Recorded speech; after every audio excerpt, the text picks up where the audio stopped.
che, pero muerta la mayoría de las plantas. Digo, no puede ser. Mira, mucho de lo que escuchen van a ser así, mira. Cuando era eso, la Acá le estás dando contenido de valor. Press the backs of our hands together. It's still wet, so the ink should transfer. Meet me at the side door. We'll sneak on through the main floor. Estás viendo Día Bajo Cero, una miniserie de 5 episodios donde vamos a hablar de heladas totalmente a beneficio de Cáritas. Nosotros estamos haciendo nuestro aporte. Si crees que esto te sirve, haz el tuyo también. En la descripción va a estar el link para hacer tu donación. Muy bienvenidos a este nuevo episodio de La Planta Manda, el podcast de Indegap, donde vamos a hablar de planta, de fisiología, de tecnología y cómo hacer que las plantas rindan más y mejor. Hoy vamos a estar en esta miniserie que se llama Día Bajo Cero y vamos a estar hablando de las heladas, pero también cómo afectan a las plantas y cómo hacemos nosotros para tener una mejor calidad de cultivo y que eso se redunde en mejores rindes, ¿no? Una problemática que atañe muy fuerte a la agricultura, más a la agricultura continental como la de nuestra zona. Nosotros estamos en Mendoza, Argentina, así que es un tema de interés y en ese marco hoy tenemos el agrado y el gusto de que Daniel Bergamín se haya hecho el tiempo de estar acá con nosotros y que participe de esta miniserie. Daniel es el gerente, el líder, el encargado de llevar adelante a Mercier Argentina. Y si alguien sabe de plantas, bebés, chiquitas que sufren el frío, es él. Así que te damos la bienvenida, Daniel. Muchas gracias por estar acá en este podcast. Gracias, Francisco, y gracias a todo el equipo por esta invitación y por esta oportunidad de poder transmitir y dar a conocer también nuestra experiencia en lo que hacemos. Yo lo conozco hace muchísimos años, Daniel, y sé que desde el vivero trabajan fuertemente porque es una problemática que el vivero vende las plantas y a veces es invierno, el primer invierno que pasa la planta es muy riguroso y empiezan a pasar distintos síntomas, distintas pérdidas. ¿Vos qué has visto en el campo? Bueno, te puedo decir que en casi 30 años hemos visto situaciones de las más diversas y en años diversos, ¿no? Porque no hay 2 años iguales, siempre decimos eso. El manejo en las plantas tampoco es el mismo cada año, entonces las situaciones que hemos podido ver a lo largo del tiempo han tenido que ver con heterogeneidad, con una gran homogeneidad en lo que se logra. Todo tiene que ver con múltiples factores y ahí es donde creo que vale la pena indagar ahora o ahondar en cuáles son esos factores, ¿no? Vos mencionaste el frío, creo que hoy el capítulo que nos trae fundamentalmente es el cómo estas plantas o cómo estos individuos tan pequeños reaccionan en condiciones de frío. Bueno, podemos decir que ves desde la muerte de la planta, que es lo más drástico, que es lo más excesivo a cuanto a los factores que han afectado al cultivo recién implantado, a una leve expresión de la planta después en la primavera que conlleva a una heterogeneidad y a una entrada lenta en producción. Bueno, todo entre medio hay una gama diversa de fenotipos, de expresiones, digamos, que tiene que ver con las distintas situaciones. Y acá, ¿cómo podemos saber qué es el factor que más influyó? Partamos de la base de que un individuo como una planta, y si es injertada con más razón, está influida por distintos factores ya intrínsecos de la planta. Esto es el porte injerto, la variedad, el clon, y después le empezamos a agregar los factores extrínsecos que tienen que ver con el tipo de suelo, el tipo de riego, el manejo, la condición climática. Todo eso hace un combo, digamos, un agroecosistema que va a dar uno u otro resultado según sea el último factor, que es la intervención del hombre o el manejo, digamos, de este individuo recién colocado en el suelo. Ahí me traes una reflexión. Esto de que vos decís, hay muchos síntomas, desde muerte hasta daños relativamente menores o falta de brotación en primavera. ¿Cuántas veces lo has visto? ¿Una vez o muchas veces? Todos los años. Tiene mucho que ver con la zona, mucho que ver con el manejo, como digo, tiene mucho que ver con las características genéticas o intrínsecas de la planta.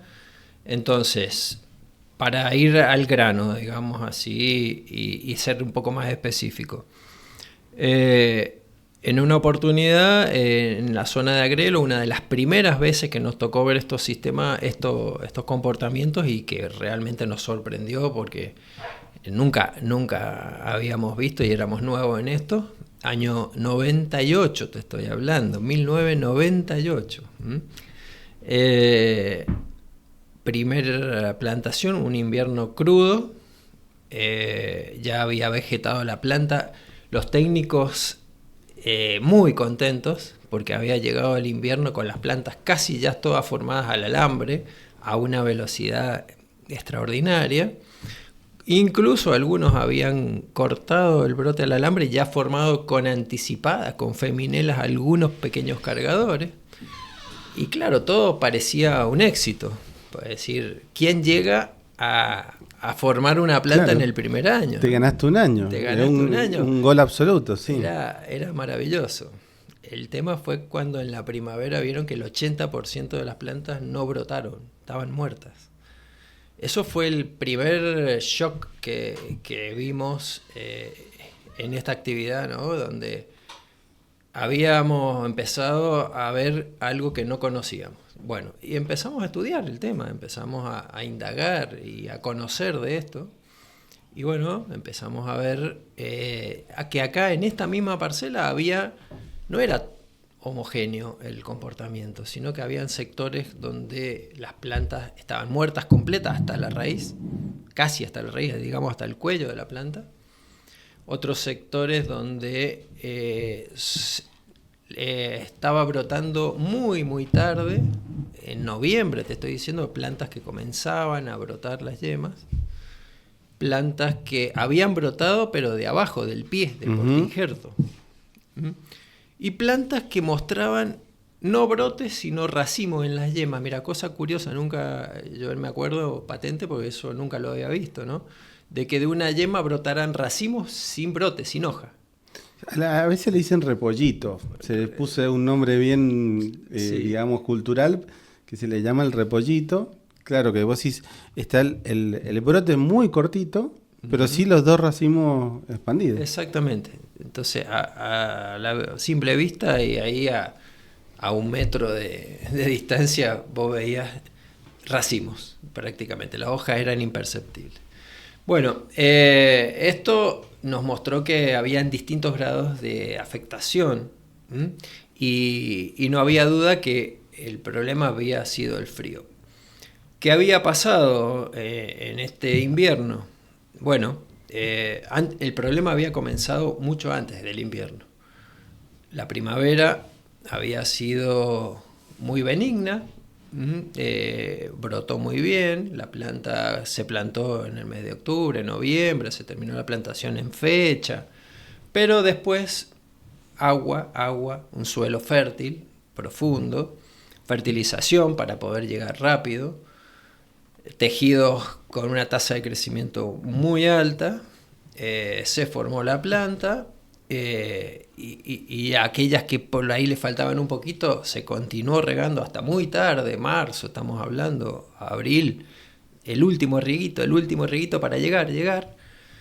Y claro, el otoño también no era un otoño de estos que por ahí empezamos a sentir el frío temprano, sino que se fue alargando, y llegó el mes de junio y empezaron los fríos fuertes. Claro, la primera helada empezó muy de golpe y en el mes de octubre empezamos a ver esta situación. Y después, con el tiempo, fuimos entendiendo qué es lo que pasaba, ¿no? Esto había sido una muerte de tejido, una rotura de haces vasculares, bueno, todo esto que ya podemos comentar enseguida más en detalle, pero respondiendo a tu pregunta, ¿qué es lo que se ve? Se ve una diversidad de situaciones en función de varios factores, no hay un solo factor, pero en el que el actor principal parece ser el frío. Y acá la clave es cómo llego al momento en que ocurre esta situación de frío, preparando mi planta. ¿Cómo me he preparado para resistir el frío, digamos, para hacerle frente a una situación crítica y estresante para la planta como es la baja temperatura, ¿no? Recalcando a la audiencia que las plantas tienen muchos mecanismos para resistir, pero nosotros desde la agricultura tenemos que favorecerlos, llevarlo a su máximo nivel. Si nosotros hacemos cosas contraproducentes, como estabas vos hablando del riego y demás, terminamos bajando la potencialidad de la planta. Y en el fondo, una helada menos severa nos puede hacer daño como si fuese una helada mucho más severa. Pero a mí me das pie a preguntarte, ¿qué podés hacer vos desde el vivero? Porque vos, estamos hablando ya del campo, ¿no? Se puso la planta, pero vos del vivero, ¿qué haces para entregar al cliente un paquete mejor armado? Bueno, básicamente hoy, después de todas estas experiencias, lo primero que hacemos es consultar cuáles son las situaciones donde o cómo se va a cultivar esa planta, cuál es la condición agroecológica, cómo es el suelo, cómo es el riego, cuáles son las temperaturas del lugar. Todo esto, si el productor no lo sabe, nosotros nos encargamos de consultarlo y de averiguarlo, si no está en nuestra base de datos, pero es fundamental conocer esto, fundamental. ¿Por qué? ¿Cómo es el régimen de precipitación? ¿Cómo son las temperaturas? ¿Y en qué periodo tenemos temperaturas favorables? ¿Y qué periodo, en qué fecha comienzan las heladas? Todo esto nos va a condicionar, como dije al principio, qué tipo de planta vamos a preparar para que vegete lo más naturalmente posible dentro de esas condiciones. Entonces, no es lo mismo una plantación en Patagonia, en la zona de Sarmiento, por ejemplo, que en Cafayate, o que hoy, por ejemplo, en Entre Ríos. Tenemos hoy plantaciones a las que estamos proveyendo de plantas en más de 20 provincias de la Argentina, incluido Ushuaia. Te estoy hablando en Tierra del Fuego. En Ushuaia ya estamos atendiendo proyectos en el límite con Paraguay, con Bolivia, en Bolivia mismo, en las zonas de Jujuy, en el altiplano, en las zonas a las orillas del mar, por ejemplo, en Chapadmalal, en las más diversas condiciones. Y cada lugar de eso requiere de un tipo de planta diferente. Sí, ahí sale la discusión, yo creo que te lo han preguntado 100.000 veces, es portingerto sí, portingerto no, Polsen para todo, Polsen no. A ver, es una ensalada lo que te estoy preguntando, a ver si podés estructurar la respuesta de eso. Wow, es un mundo, ahí podríamos hacer un programa solo de portingertos, pero... Empecemos, ¿qué es un portingerto? Es una parte injertada y una pie franco, porque el mundo vitivinícola lo sabe, pero capaz que nos ven de otro lugar. La planta de pie franco es simplemente la estaca de variedad, o un esqueje de la propia variedad que va a producir uva enraizado. O sea, la raíz, la genética de la raíz y el brote que va a dar la uva es la misma genética, es la misma planta. En cambio, una planta injertada, acá ya participan dos genéticas, que es la variedad que va a dar la uva, se injerta sobre otro individuo que es también vitis, pero no vinífera, otra especie, que es la que va a generar el sistema radical de la planta. Entonces, conviven dos genéticas formando un solo individuo con dos comportamientos diferentes. ¿Qué pasa? Acá nos tenemos que remitir al portainjerto, que no hay un solo pie americano. Por ahí decimos, está con pie americano. El pie americano es un mundo. Hoy nosotros en Argentina manejamos 10, 12 híbridos distintos de pie americano, y en el mundo hay 100. Hay más de 100 tipos de pie americano según las regiones, cuáles son los que más se utilizan, ¿no? Pero,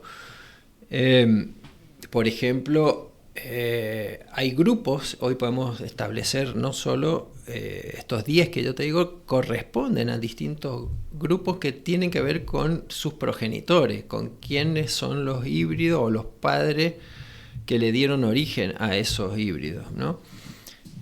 Por ejemplo, hablemos de un portainjerto muy común hoy en Argentina, que es Poulsen 1103, que es un híbrido de Rupestris Berlandieri. Poulsen 1103, 10114 es otro de los portainjertos muy utilizado acá y en Europa, que es un Riparia rupestri. Vitis riparia híbrido por Vitis rupestri. Son todos cruzamientos que han sido obtenidos en el siglo pasado en Francia, en Italia, en Alemania, fundamentalmente en estos 3 países, y en Estados Unidos, después de la crisis de la filoxera.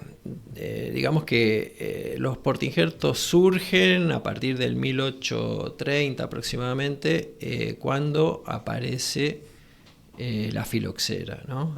Es una plaga que atacaba la raíz, produjo un gran daño en Europa, en Estados Unidos, diezmando miles de hectáreas de viñedo que estaban injertados o sobre una vid que era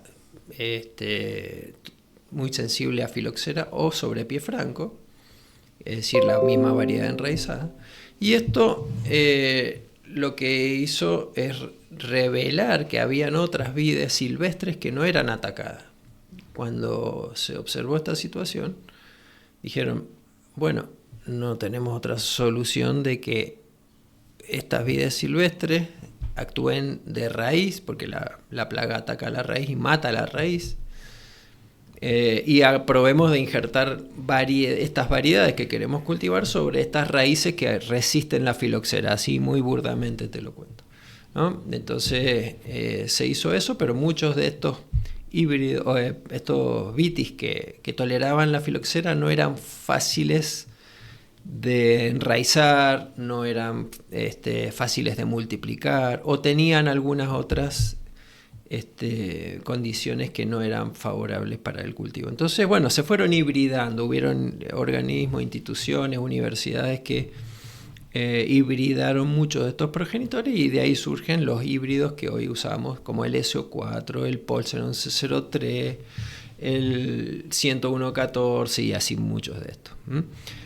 Bueno, resumiendo, ¿por qué traigo esto a colación? Porque estos progenitores fueron encontrados en distintas partes de Estados Unidos que tienen diferentes condiciones agroecológicas, ¿no? o ecológicas.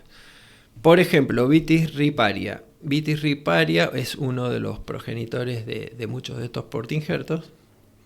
Es un pie originario, o una vid silvestre originaria de la zona de los lagos, en el límite de Estados Unidos con Canadá, zona este de Estados Unidos, zona fría, húmeda, zona con mucha lluvia, suelos fértiles, profundos, sin limitaciones de suelo, digamos, respecto de condiciones químicas, ¿no? como pH o alguna otra condición de toxicidad. Muy buenos suelos, pero muy fríos, ciclo corto, y en esa condición se vegeta naturalmente. Muy buena humedad a la orilla de los ríos, de los lagos. Bien. Vitis rupestris, todo lo contrario. Lecho de río, mucha piedra, nada de materia orgánica, pura suelos muy permeables, muy baja retención de humedad. Imaginate vos el lecho caminar por el lecho del río Mendoza cuando vas para la montaña. en las laderas de la montaña. El hábitat de las raíces es completamente diferente. Muy diferente. En este caso, raíces de 2-3 metros de profundidad, buscando el agua muy en profundidad, pocas raíces, pero muy profundas. Buscando si había arcilla, algo abajo de todo algo de agua. Muy verticales, muy pivotantes. Eso es Vitis rupestris. Luego, eso más en la zona este y sur de los Estados Unidos, una zona un poco más amplia. Y luego tenemos una zona más puntual en la zona de Texas, muy alrededor de esa zona, en la zona desértica, asentada prácticamente sobre calcáreo, sobre una roca caliza, calor muy fuerte, pocas lluvias, muy agreste el paisaje. En esas condiciones tenés Vitis berlandieri. Todo esto te estoy diciendo es vegetación espontánea, natural. Bueno, cuando entendemos de dónde vienen los progenitores, podemos entender también el comportamiento que va a tener ese pie, aún siendo hibridado, como en el caso, por ejemplo, de Poulsen 1103. Estamos hablando que es un Riparia rupestris,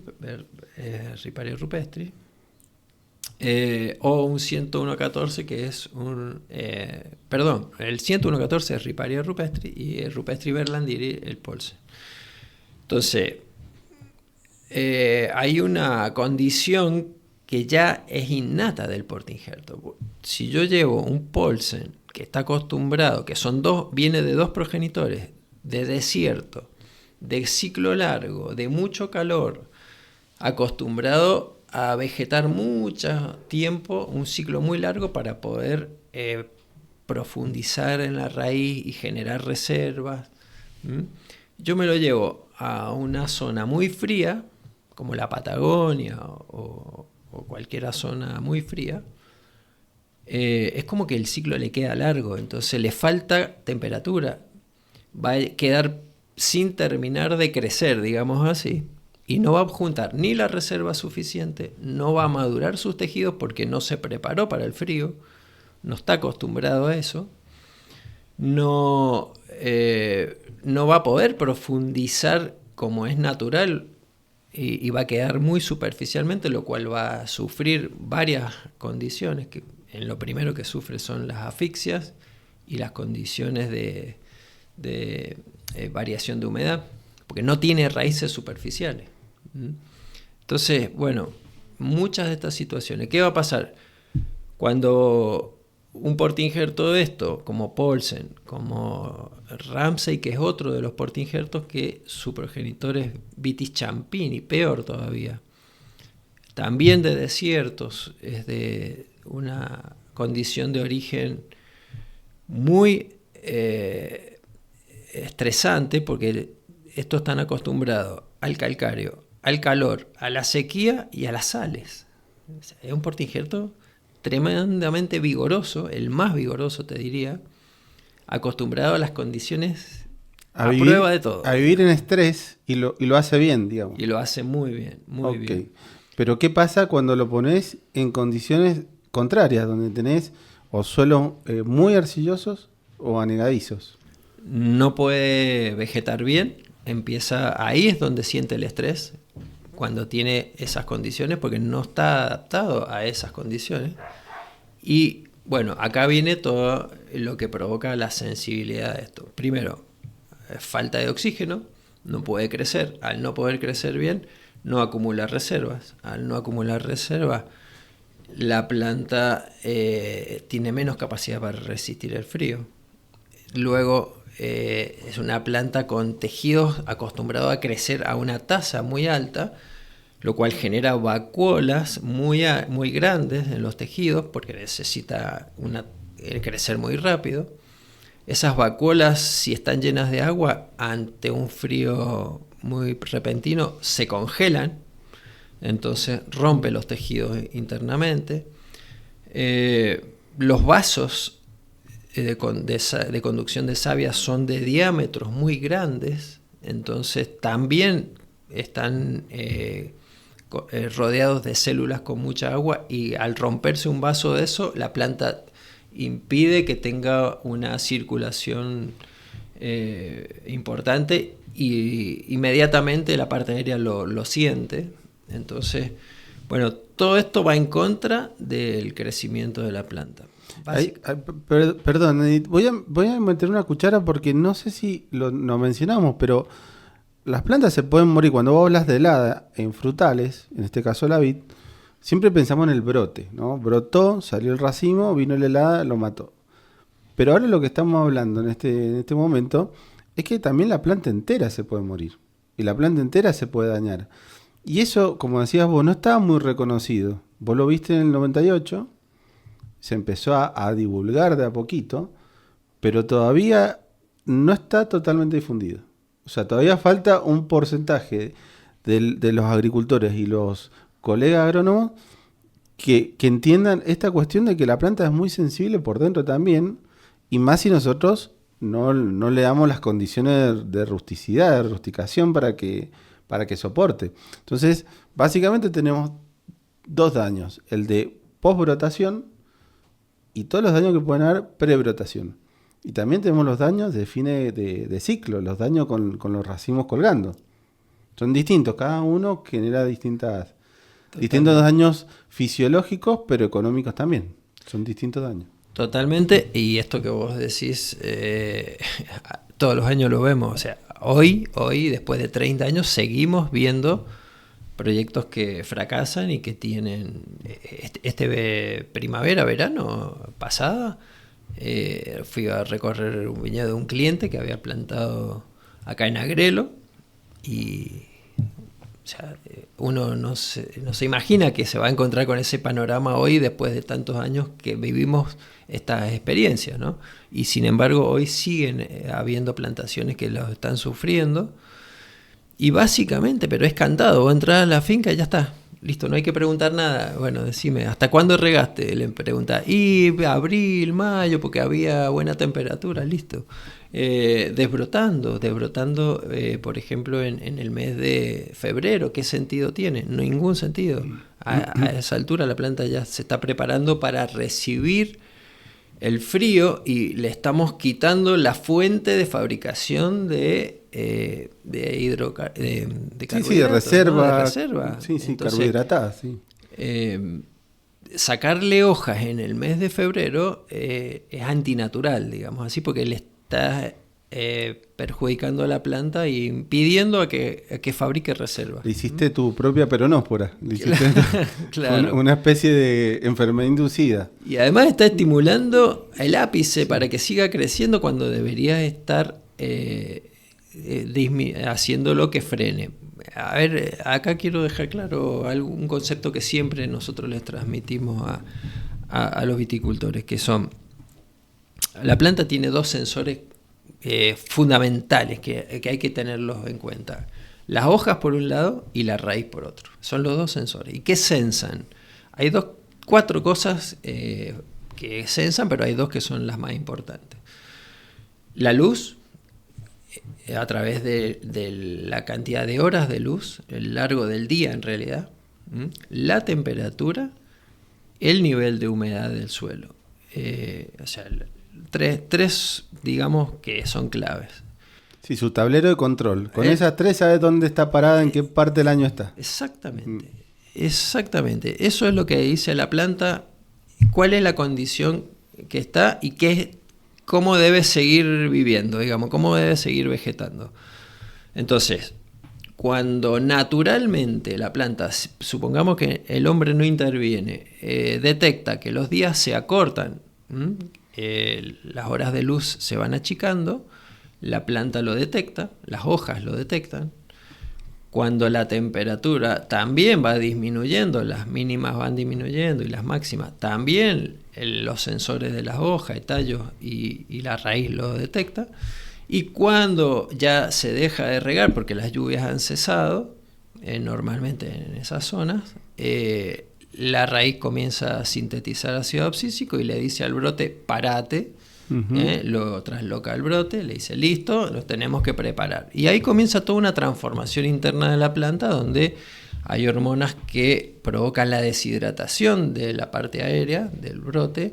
El ácido abscísico hace que empiecen a amarillarse y a caerse las hojas. Bueno, empieza a haber toda una transformación química, se engrosan las paredes celulares, se deposita calosa sobre las paredes, pierde agua notablemente, llega a perder el 80-90% de agua de los tejidos.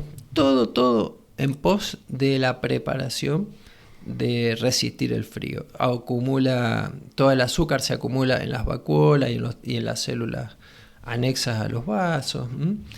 Esto hace que la planta pueda tolerar temperaturas que no toleraba en el momento... En estación vegetativa. Vegetativa, ¿no?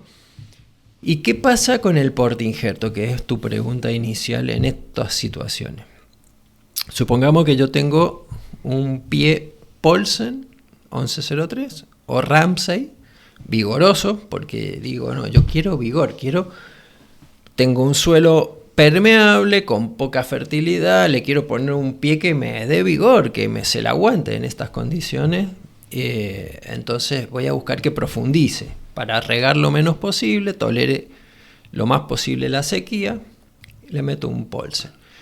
Y quiero poner Chardonnay, porque es lo que hoy se vende y es la blanca que se está buscando. Puedo defenderla mejor como variedad. Chardonnay sobre Paulsen. Una combinación fabulosa hoy. Pero justamente, si empezamos a ver los orígenes, Chardonnay, zona fría, norte de Europa, Alemania, el límite con Francia, su zona de confort. Paulsen, desierto, calor.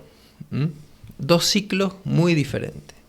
Entonces, ¿quién manda acá? ¿La variedad o el portainjerto en el ciclo? Es la pregunta, porque eso depende dónde la ponemos. Claro.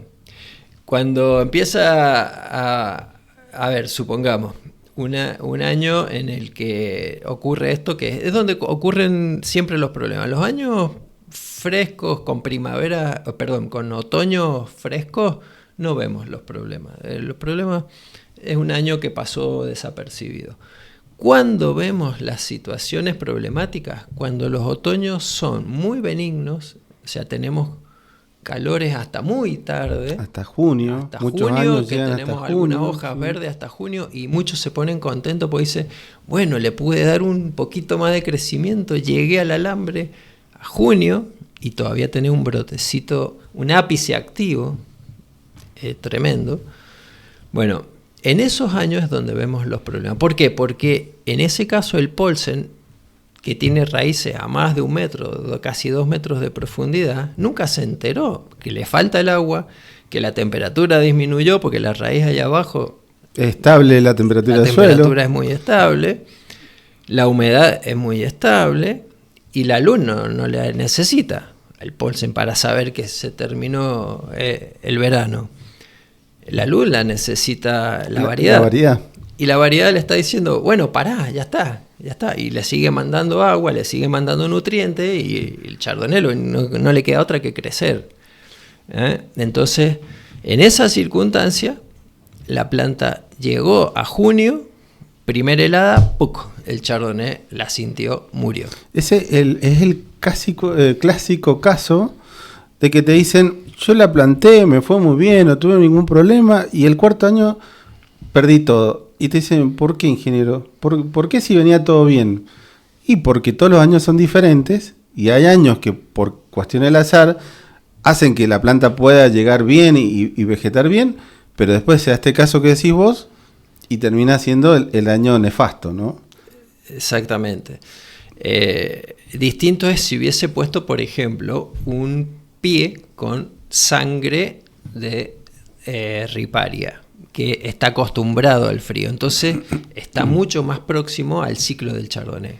Entonces, si yo voy a poner Chardonnay en una zona fría, o digamos Chardonnay, Pinot Noir, variedades de ciclo corto, tengo que buscar un portainjerto que se adecue a ese ciclo, es decir, un Riparia Gloire o un 10114 o un 3309, son los portainjertos que tienen mayor comportamiento como riparia y que están acostumbrados a obedecerle a las temperaturas, digamos, y a la humedad mucho más fácil que un Poulsen o que un Ramsay o con un R110, que eso no obedecen a las temperaturas o a la humedad, digamos. Y hay un caso, yo te diría, muy, muy frecuente, que es el uso de estos portainjertos para uva de mesa, para plantas grandes que tienen que llegar rápido al alambre, para no perder años de la variedad, porque recordemos que la uva de mesa, muchas de las variedades tienen un ciclo de venta, no es como la uva de vinificar, que son clásicas, digamos, que tiene un Cabernet, un Malbec, un Chardonnay, pero muchas veces la uva de mesa tiene un ciclo de venta de 10 años, 5 años, 8 años, entonces el productor trata de apurarse. Y ahí, ¿cómo es la situación?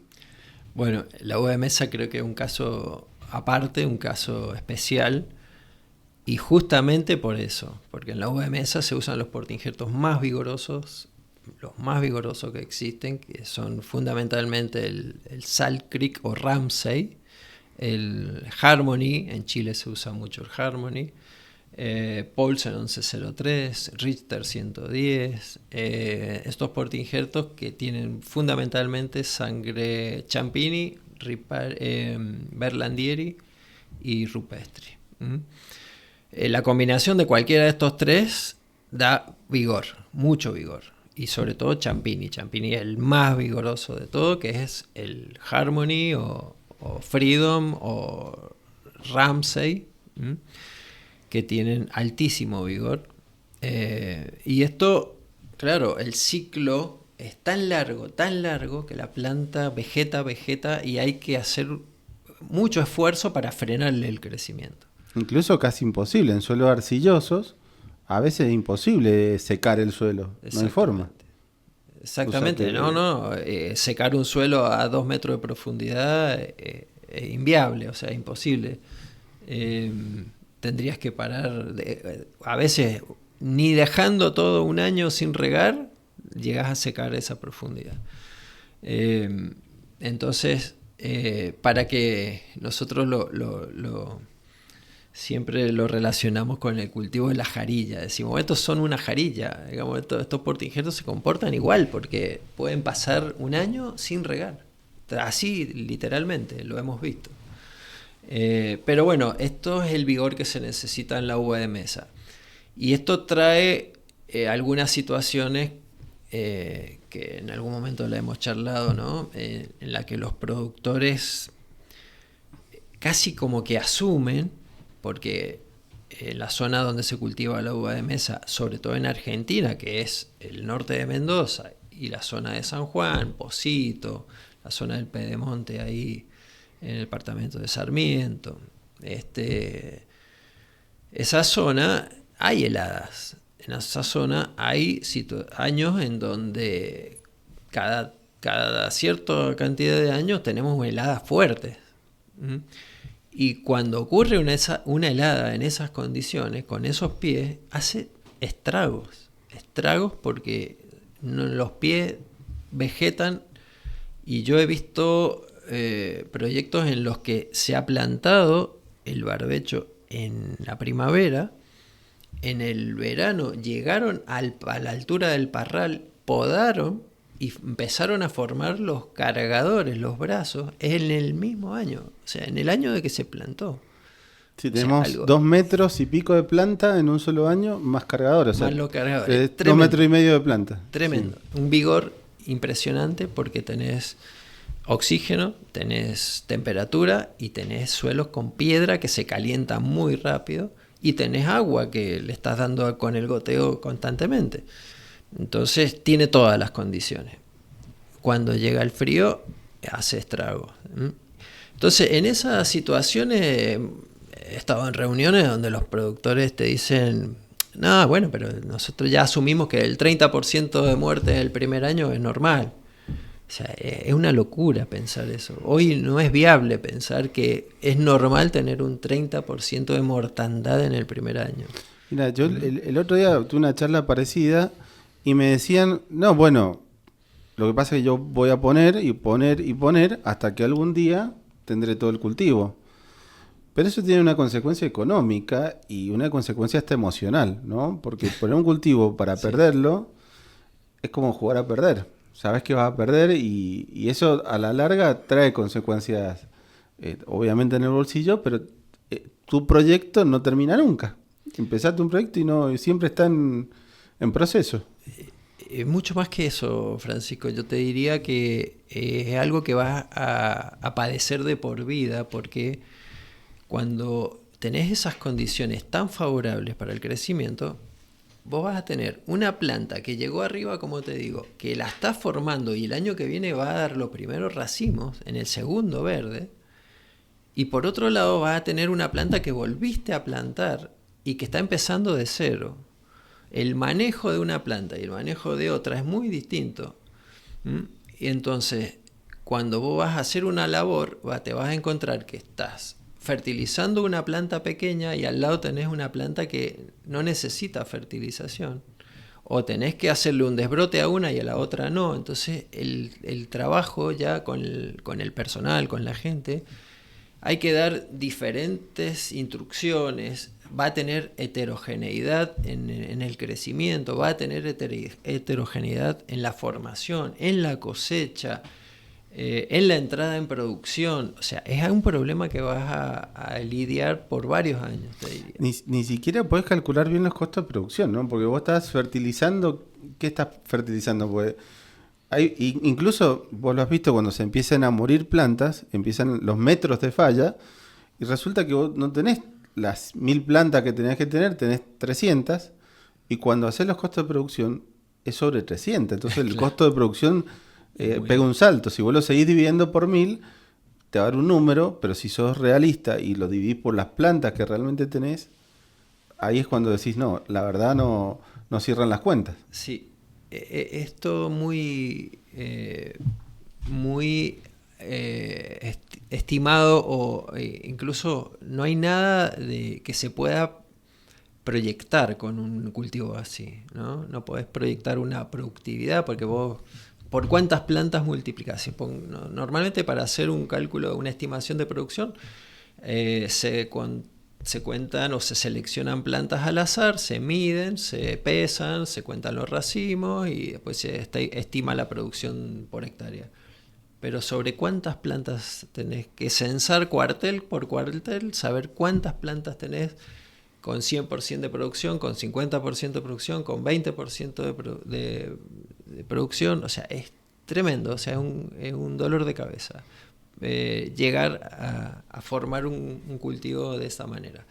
Por eso es que todas estas consecuencias se ven cuando se elige mal el material vegetal, el tipo de planta que se va a colocar y sobre todo el portainjerto que vas a usar para formar eso. Si no tuviste en cuenta el suelo, la condición climática, que hay helada, hay lugares donde no hiela nunca, hay lugares donde hiela mucho, hay lugares donde el ciclo no te da para ese portainjerto, no insistas.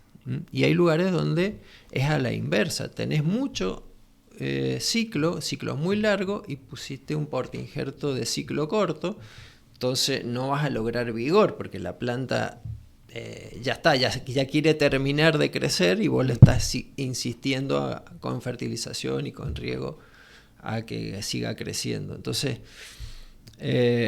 necesitamos entender cómo es el ciclo de cada portainjerto, de cada variedad y cómo son las condiciones climáticas y sobre todo cuál es la duración del ciclo que está dado entre la primera y la última, la primera helada o la helada, digamos, de junio, normalmente acá en Argentina, fines de mayo, junio, en Mendoza, y la última helada que está alrededor de los primeros días de octubre. Hasta el día 12 de octubre nosotros normalmente decimos, ahí está el riesgo de helada. Después ya hay un riesgo mucho menor. Bueno, en ese periodo tenés que ver cómo calza la variedad, cómo calza el portainjerto que vas a usar en ese suelo, respetando esos límites que tenés de vegetación, ¿no? Si te querés salir de ahí vas a tener riesgo seguro. O sea, empieza ya un riesgo ya de que atenta con el proyecto en general. Que eso es lo grave de perder plantas, que muchas veces se subestima, y lo hemos hablado como muchas veces en los diarios, en los medios, siempre aparecen las grandes heladas de octubre, y se subestiman las que realmente dan vida a un proyecto, que es que tengo que tener todas las plantas. Yo no puedo tener la mitad de las plantas, tengo que tener todas, porque cuando se hizo los cálculos y el diseño de un proyecto, era con las plantas adentro, no con la mitad de las plantas, o con un tercio de las plantas. Totalmente. Entonces, por eso yo quería tener esta charla con vos y te agradezco enormemente que hayas dedicado tu tiempo a estar con nosotros, porque elegir bien la planta es una herramienta tecnológica, pero de una de las primeras, una de las fundamentales. Siempre cuando hablamos de heladas, estamos hablando de un sistema activo, que ponemos esto, que ponemos aquello, y nos olvidamos de las bases, que es tener buenas plantas, de buena calidad, de buenas raíces, y que sea la correcta. Exactamente. Creo que ahí es donde debemos empezar hoy más que nunca con lo que estamos viviendo, las situaciones que está viviendo la vitivinicultura hoy. Necesitamos ser asertivos, precisos, eficientes en lo que hacemos, porque en la medida que le escapemos a la elección de alguno de estos factores, variedad, clon, porta-injerto, el lugar donde va a ser colocada esa planta, no vamos a poder ser competitivos, y bueno, siempre vamos a estar tratando de que la ayuda venga de afuera, pero nosotros sabemos que todas las crisis se pueden atravesar en la medida que seamos eficientes. Después, obvio, nos puede afectar más o menos, pero no vamos a caernos en esa crisis, vamos a poder sostenernos al menos, ¿no? Diferente a que cuando tenemos ya mal concebido un proyecto, con una planta que no era la adecuada, con un porta-injerto que no estaba preparado para esas condiciones, o una variedad que no es de esa zona, y bueno, en la primera que venga ya sea por una helada, por un granizo o lo que fuere, y nos caemos y ya va a ser muy difícil levantarnos, ¿no? Súper interesante. Esto podemos hablar 25 horas. Ahora lo vamos a cortar para dejarnos un gustito para hacer un segundo episodio, pero podemos hablar muchísimo de esto, porque a veces nos olvidamos la agronomía, y por eso este podcast se llama La Planta Manda. Nos olvidamos la planta, porque muchos proyectos arrancan con a dónde voy a vender el vino, con qué flavor va a tener mi vino, y nos olvidamos que todo eso lo da la planta, que es un ser vivo. A veces en distintos tipos de industria, como, no sé, la mecánica, hay variables mucho más controladas, pero en la agronomía, que trabajamos con seres vivos, tenemos que ser asertivos, como decís. Tenemos que elegir bien, porque después tenemos que mantener ese ser vivo antes de pensar en que este vino seguro le gusta al japonés, que seguro le gusta. Entonces, yo no creo que eso esté mal, pero no nos olvidemos de la planta. Por eso este capítulo tiene que ver con plantas, viveros, tiene que ver con plantas de calidad, y que eso es la primera base para resistir a las heladas. Después, en otras entregas vamos a hablar de qué otros mecanismos tenemos, pues el manejo del cultivo también influye, cómo nosotros desde afuera podemos ayudar un poco con una defensa pasiva, una defensa activa, pero si arrancamos con un proyecto diezmado, probablemente se va a caer en algún momento de su ciclo de vida. Totalmente. No hay que dejar fuera de consideración el manejo, como vos dijiste, ¿no? Porque el manejo va a ser más importante o menos importante si yo arranco con una buena elección del material. Mientras mejor elegí o más precisamente elegí ese material para esas condiciones, es muy poco lo que voy a tener que hacer yo, porque la planta sola se va a adaptar a esa situación. Ahora, cuando yo elegí mal el material vegetal, elegí el porta-injerto inadecuado o la variedad o lo que fuere que no corresponde a esa condición, y voy a tener que artificialmente tratar de forzar a la planta que entre en receso. A ver, para ser más gráfico, si yo pongo un Poulsen en un lugar que sé que es muy frío, vamos a la Patagonia, no sé, ¿no? O un Ramsey, y el ciclo no me va a dar, entonces voy a tener que hacer un gran esfuerzo, cortar el agua en el mes de enero, para que cuando llegue el mes de junio ya no la planta lo sienta, porque si sigo regando nunca se va a enterar. Le voy a tener que quizás hacer despuntes para que el ápice no actúe de sumidero y comience a invertir el flujo de savia.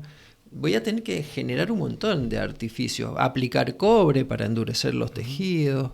Empiezo ya a tener que hacer una intervención cultural mucho más importante cuando yo no supe elegir el tipo de planta adecuada, ¿no? Por eso, para cerrar este capítulo, hay que remarcar que elegir una planta es tecnología. Es tecnología y es la forma más eficientes que tenemos, porque básicamente es una elección, no es plata. Es decir, Dani, te quiero comprar esto y no esto, y la planta vale igual, o vale más o menos igual, pero vale igual. Es lo mismo.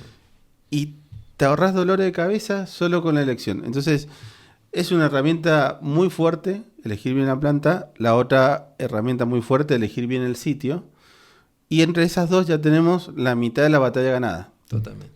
Después, cultura, después metemos defensa activa, después metemos más cosas, pero eligiendo sitio y variedad interactuando, ya tenemos gran parte del riesgo de helada ganado. Así que, y por eso... si querés, sí. me permitís, te agrego un factor más que no lo habíamos mencionado, y para complicarla un poquito más nada más, que es el estatus sanitario del material, ¿no?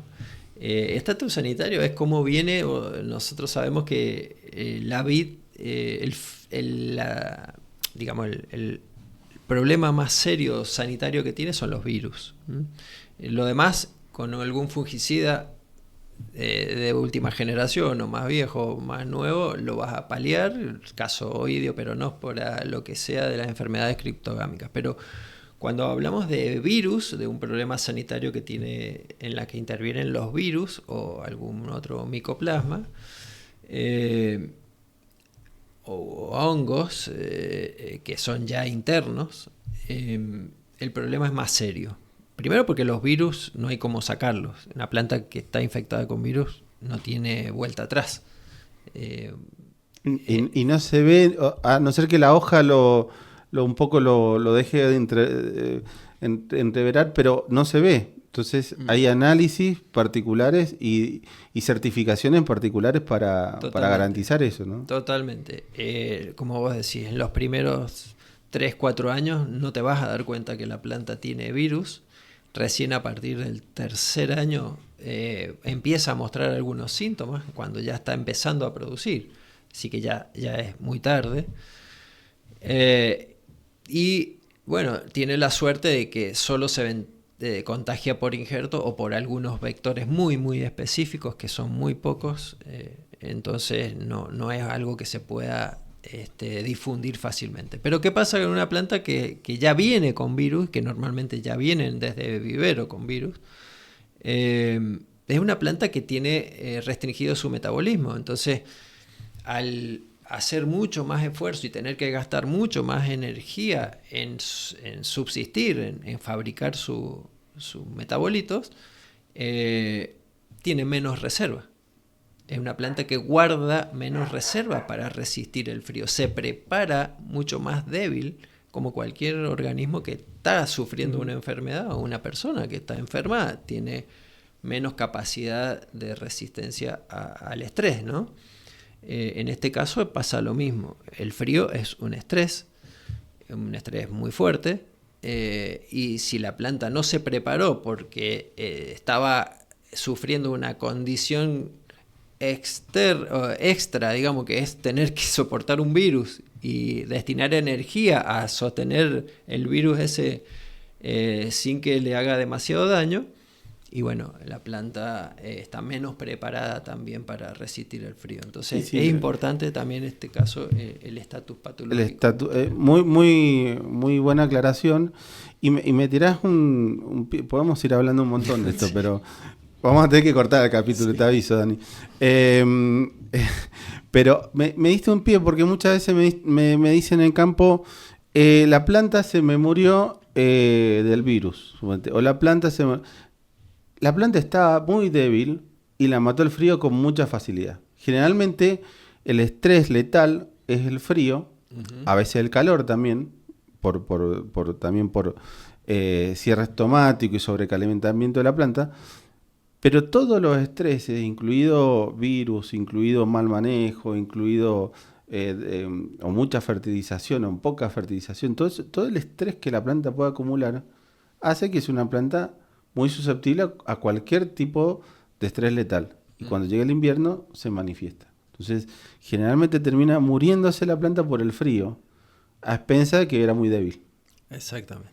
Era muy débil y no soportó ese frío que otra planta al lado la soporta fantástico. Y eso es otra pregunta muy de campo. ¿Por qué esa está muerta y esa al lado no? Porque son plantas distintas. Tal cual. Porque son plantas distintas. Porque una capaz que tenía virus y la otra no. Exactamente. Entonces hay muchos factores. Una capaz que tiene una piedra a 10 centímetros y la otra no.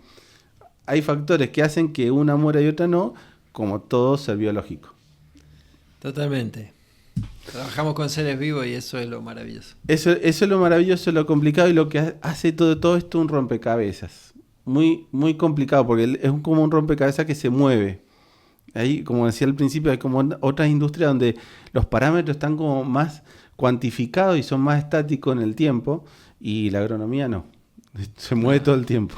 Lo apasionante de esto me pasa siempre y me encanta ir al campo por eso, justamente porque esto se trata de entender, de leer la planta. Nosotros decimos de leer la planta. Te parás frente a la planta y ves qué es lo que ha pasado. Si el entrenudo es corto, si ha crecido más o menos, ¿por qué ha crecido más? Empezás a ver qué es lo que el problema tiene debajo de la raíz. O sea, muchas veces miramos la planta y no entendemos la situación y el problema está abajo del suelo, ¿no? Es porque no está en la parte aérea. Vemos una planta que crece poco, decir qué pasa, ¿no?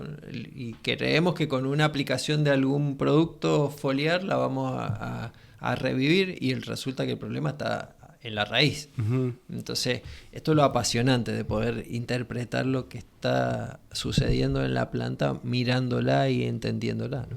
Bueno, y no está de más decir que estamos grabando este capítulo muy cerquita del Día del Agrónomo, así que está muy bueno hablar de estos temas. Te agradezco muchísimo, Dani. Por favor, hemos gracias. pasado una hora de mucha agronomía, de muchos conocimientos, así que te agradezco. O sea, esto vamos a difundirlo. Y al que esté interesado en seguir escuchando más capítulos de La Planta Manda, se suscribe, nos apoya con un like para que esto siga evolucionando y tengamos más invitados como Daniel. Así que muchas gracias, Daniel. Gracias, Francisco. Gracias a todo el equipo. Hasta luego.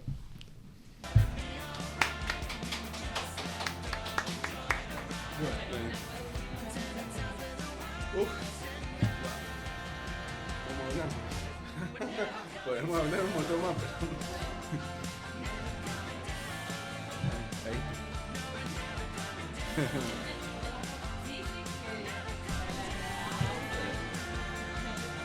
Si querés saber dónde estás parado con respecto a las heladas, haz el autodiagnóstico que está en nuestro libro. En algún lugar de la pantalla vas a encontrar el clic para descargarlo y si no, abajo en la descripción.